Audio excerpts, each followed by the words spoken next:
Au nom du Père et du Fils et du Saint-Esprit. Amen. La paix de Jésus soit dans votre maison. J'espère que vous allez bien, que vous êtes dans la paix et la joie de Jésus. Alléluia.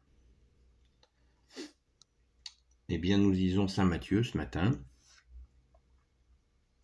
chapitre 9, versets 32 à 38. Merci Jésus pour nous aider à trouver le vrai sens de ta parole. Alléluia. Les aveugles étaient tout juste sortis lorsqu'on présenta à Jésus un homme qui avait un démon. Il ne pouvait pas parler. Jésus chassa le démon et le muet commença à parler. Voilà donc la foule tout émerveillée, car les gens disaient « On n'a jamais vu rien de pareil en Israël ». Cependant, les pharisiens étaient là pour dire « Il chasse les démons avec l'aide du chef des démons ». Jésus faisait la tournée des villes et des villages, il enseignait dans leurs synagogues, il proclamait la bonne nouvelle du royaume et guérissait n'importe quel mal ou maladie. En voyant ces foules, il eut pitié d'elles, car elles étaient accablées et sans réaction, comme des brebis qui n'ont pas de berger. Alors il dit à ses disciples, « La moisson est abondante et les ouvriers sont peu nombreux. Priez donc le Seigneur de la moisson pour qu'il envoie des ouvriers à la moisson. » Amen. Merci Jésus. Alléluia. Béni soit le Père, le Fils et le Saint-Esprit. Amen. Nous connaissons cet épisode. Si vous ne le connaissez pas, peut-être vous le découvrez. Jésus, donc, ça tout le monde le sait, Jésus chasse les démons et les individus, les pharisiens, certainement des maîtres de la loi, étaient agacés de cela. Ça paraît complètement hallucinant, mais c'est comme ça.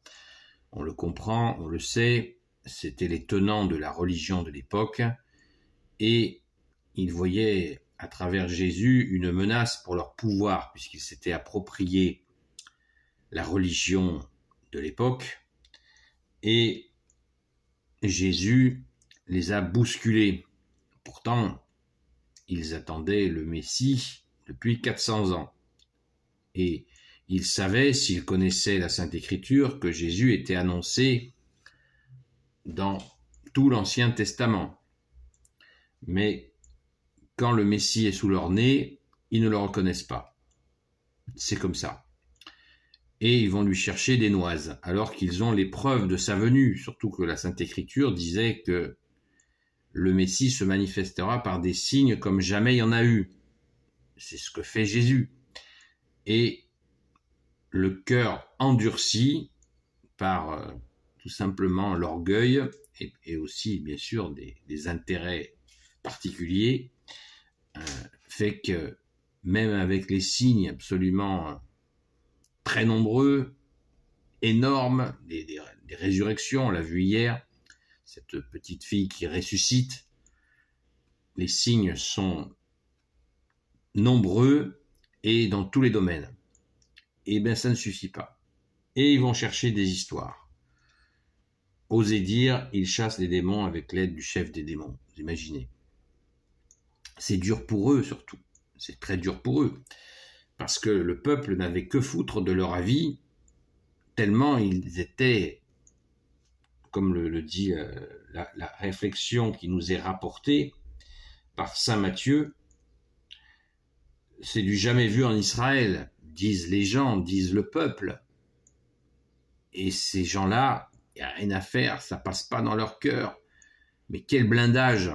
On le voit de nos jours, quand nous parlons, nous témoignons de notre foi catholique, eh bien, nous rencontrons des fois des personnes qui se sont murées dans un refus de croire, un refus de comprendre, un refus de toutes sortes. D'ailleurs, un prêtre me disait cette parole que je vous ai citée il n'y a pas longtemps, je vous la répète tellement elle est vraie.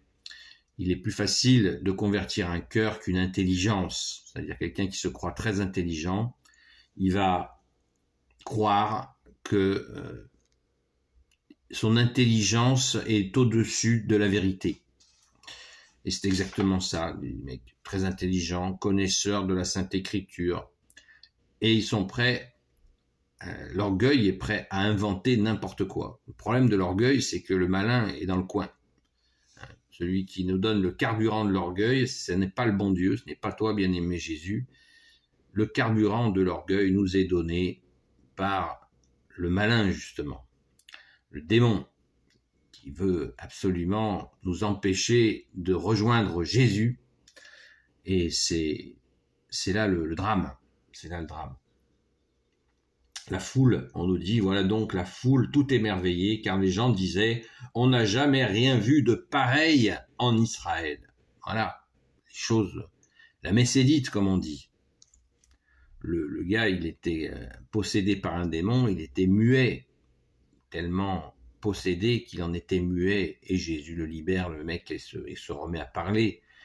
Qui pourrait aller chercher des histoires sur une telle merveille, déjà la simple joie humaine de voir un frère ou une sœur en humanité retrouver la parole, c'est juste, voilà, les gens qui ont vu ça, la grâce, waouh, quel bonheur, bande de vénards. Et donc, donc je comprends pas, voilà, enfin je comprends pas ou je comprends trop, il y a quelque chose de ce goût-là. Donc Jésus circule, on nous dit après que Jésus faisait la tournée des villes et des villages, il enseignait dans leurs synagogues, il proclamait la bonne nouvelle du royaume et guérissait n'importe quel mal ou maladie. Verset 35. Jésus faisait la tournée des villes et des villages, vous voyez. C'est très intéressant ça, parce que Jésus alterne sa venue dans les villes et villages et il enseigne à la synagogue. Donc quand il était dans les villages, il faisait des miracles, les gens... boum, ils explosaient de joie. Et quand il enseignait dans la synagogue, eh bien, forcément, il tombait sur ce genre de personnages qui doutaient de tout. Et Jésus, comme ça, a circulé de partout et a diffusé cette bonne nouvelle, l'annonce du royaume. L'annonce du royaume, bah, c'est Jésus qui est le royaume vivant là, sous leurs yeux, qui est l'accès au royaume. Et quelle joie, quel bonheur, la bonne nouvelle, tout mal, tout maladie, bam, ça dégage. 3 ans et demi de vie publique comme ça, avant son arrestation et sa crucifixion. Merci Jésus de t'être offert pour nous, sans oublier que tu es ressuscité, bien-aimé Jésus, et que tu es avec nous. Alléluia. Merci Jésus. Pour la partie suivante Jésus nous dit que ces gens étaient comme s'ils étaient sans berger, à force peut-être justement d'être éloignés de leur cœur par ces gugus là qui ne reconnaissaient pas, en ne reconnaissant pas les miracles, en ne reconnaissant pas Jésus, eh bien ils avaient fermé la porte de leur cœur. Et Jésus nous dit que les gens étaient accablés. Ben oui, forcément, s'ils étaient accablés avec des gens qui leur parlaient toujours avec un index, fais ceci, fais cela, fais pas ceci, fais pas cela, fais pas ceci, Dieu il t'a dit de faire ci, de faire ça. Waouh, ça devait être joyeux. Donc, et là Jésus est le bon berger qui vient. Jésus est le bon berger qui soulage, qui apaise, qui console. Les gens, comme je vous l'ai dit hier, après avoir séjourné au fond de l'eau un peu trop longtemps, on sort, ils reprennent de l'air, du bonheur, de ton amour, ô Jésus, ta justice, ta miséricorde. Alléluia. Eh bien, faisons-en autant. Allons à la Sainte Messe pour manger ton corps et ton sang et à nouveau retrouver la respiration de notre âme, de notre cœur, de notre esprit par la grâce de Jésus, le Christ Jésus. Alléluia. Merci, bien-aimé Jésus, de ne pas te lasser, de nous aimer. Nous ne sommes pas parfaits et pourtant tu nous aimes. Alléluia, ton amour est plus grand que l'amour que nous pouvons nous porter pour nous-mêmes. Merci Jésus. Sois béni dans tes anges et dans tes saints, ô Jésus. Alléluia. À très vite.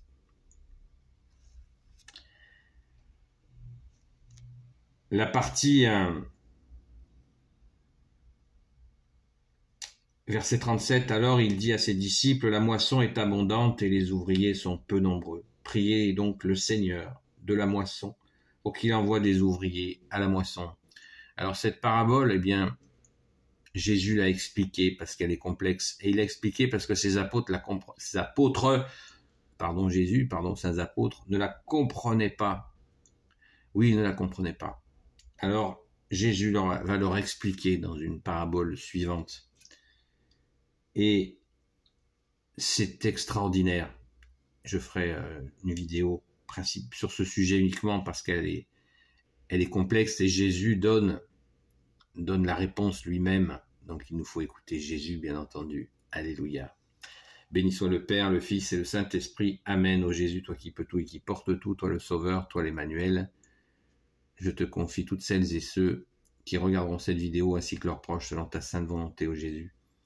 Sainte Marie, Reine des cieux, toi l'Immaculée Conception, toi qui écrases le serpent, toi qui as la lune sous tes pas, toi notre Mère, Notre-Dame. Saint Joseph, toi le juste et le saint, toi le sage, toi la terreur des démons, toi le saint gardien de la Sainte Église catholique apostolique. Sainte Marie-Madeleine, notre chère sainte patronne, et vous tous les saints et saintes, amis de Jésus. Saint Michel Archange, qui est comme Dieu, Saint Gabriel Archange, Saint Raphaël Archange, et vous tous les anges qui servez Jésus, priez pour nous. Merci de votre intercession. Et quelqu'un a posé une question, je vais y répondre dans une vidéo particulière. Comme ça pourra peut-être servir à d'autres personnes. Merci d'avoir posé cette question et je vous dis à très vite.